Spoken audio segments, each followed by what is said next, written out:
Hi, Namaskar. Welcome to the new vlog of the Ankita Anand. After many months of winter, आज finally पहिल्यांदाच sun दिसतोय. So, I stepped out to soak some vitamin D. But honestly, या sunlight मध्ये अजिबात गरमी नाहीये. It's just sunlight by name. आणि संध्याकाळी आनंदची फरमाईश आली की आज काहीतरी स्पेशल पाहिजे.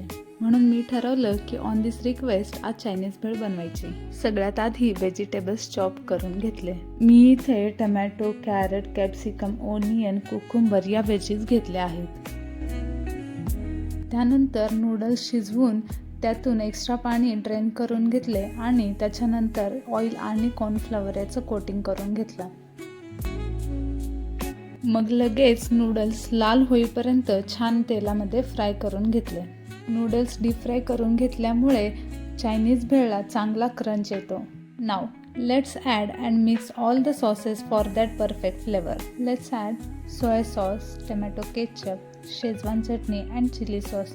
आता हे सगळं छान मिक्स करून घेऊन याच्यामध्ये फ्राय केलेले नूडल्स क्रश करून घातले आणि चॉप्ड व्हेजीससुद्धा ॲड करून घेतले. And that's it, our Chinese bhel is ready. छान असा प्लेट सर्व केला आणि वर गार्निशसाठी कॅबेज, कुकुंबर पण घातले.